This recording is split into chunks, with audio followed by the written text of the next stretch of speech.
Guys, what's up? Welcome back here to today's edition of Intuitive Angling, and really appreciate you guys coming by the channel to spend some time with me on the video today.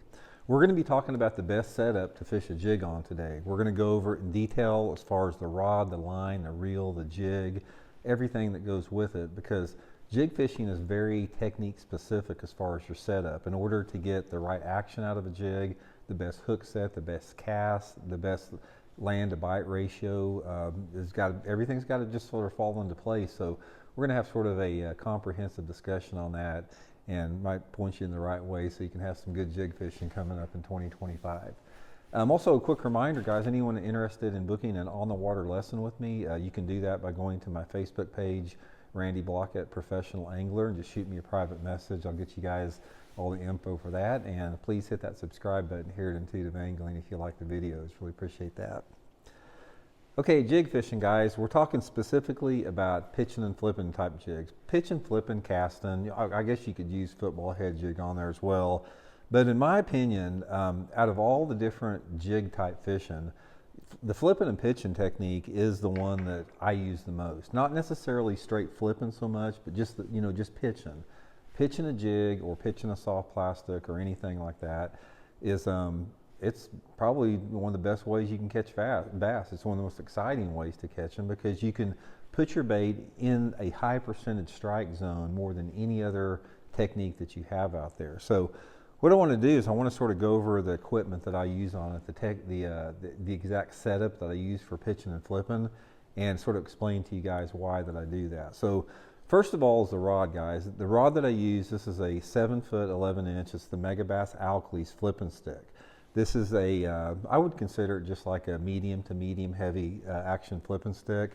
I use a flipping stick even if I'm not flipping. It's like I use a flipping stick for a football head jig, if I'm throwing, a swing head jig, if I'm throwing about casting jig, any type of a jig. I just think the long 7 foot 11 rod is the best length for jig fishing, because you can make a longer, more accurate presentation with a longer rod.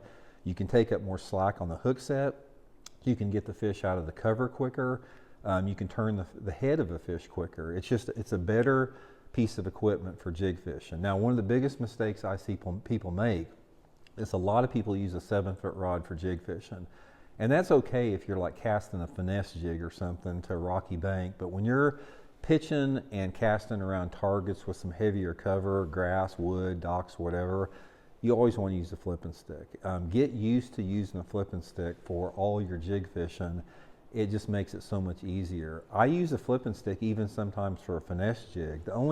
Really the only times I do not use this Megabass Alkalies is if I'm fishing, like I said, a small finesse jig with like 12-pound line and I'm making casts. Other than that, it's the flipping stick all the time. And guys, I'll link all this equipment that I'm talking about today in my tackle warehouse link in the description of this video if you guys like to pick some up. Okay, coupled up with it with my reel is I've got a 7-to-1 retrieve ratio reel. I actually use 3 different ones. This is the luge right here. I also use this Abu Garcia Zat Attack reel, and then I've got this Okuma HA 1000 here. But the main thing is every one of my reels are 7-to-1. I have figured out and found, in terms of the ratio on your retrieve, that a 7-to-1 is a good ratio retrieve reel in order to not overwork the jig, yet you can take up a lot of line as far as having to catch up with a fish or something. So 7-to-1. Also, guys, make sure you got a big meaty handle on your handles. This is a big deal when you're pitching and flipping and putting a lot of pressure on the fish. The line test that I use most all the time is anywhere between 17 to 25 pound test, Seaguar invixz fluorocarbon. I don't use braided line on a jig unless I'm fishing like a 1 ounce jig in matted grass or thick cattails or something. But 95% of my fishing is 17 to 25 pound test Seaguar invixz. I really like that Seaguar invixz fluorocarbon. Most of the time when I'm fishing a jig, pitching and flipping a jig, even if it's not around thick cover, I'm using 25 pound test. I like the way 25 pound test, falls on a jig, and it doesn't take away the strikes. It's a big bulky bait. Most of the time I'm around some type of target, so I can get by with the 20 to 25 pound test. And of course, my jig is the Megabass, or excuse me, the Megabass, the Blaukat throwback jig from Cumberland Pro Lures is my jig setup. But the main thing is get comfortable with, if I can do one thing, guys, or two things with this, is get comfortable with the long rod and the heavy line. That combination together is really what makes for the best pitching and flipping. It's like, the thing about your equipment is like there's a couple different things it has to accomplish. First of all, you need to put that bait where you want to put that bait. Pitching and flipping is a real target specific technique. So the longer rod and the heavier line makes it easier to put that bigger full-size jig in a tight spot. And then another reason with that is when you're pitching and flipping, you're usually around some type of heavier cover most of the time. So the biggest consideration that you have to make is when you set the hook on that fish, you have got to get that fish coming to you out of that cover. Now, I don't set the hook hard on a jig, even with this big flipping stick. It's like if I pitch in there like that and I'm working this jig and I get a bite in heavy cover, I just reel down and pull into it and start reeling. But I don't ever let up. The only time I ever let up is if the fish runs an opposite direction. I'm always wanting to get the fish coming to me all the time.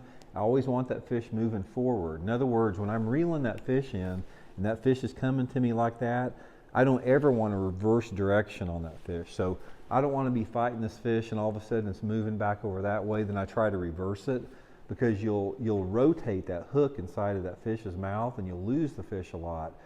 So the best thing to do is, you've seen some guys that walk around the boat.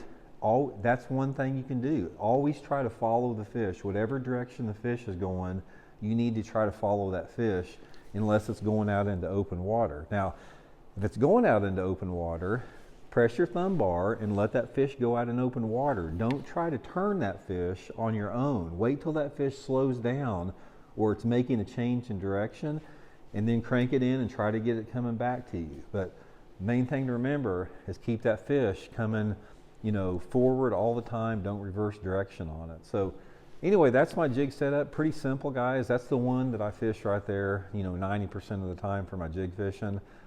It's just, I've experimented for decades, coming up with the best outfit for it, and that's what works best for me. So hope it helps out. We'll talk later.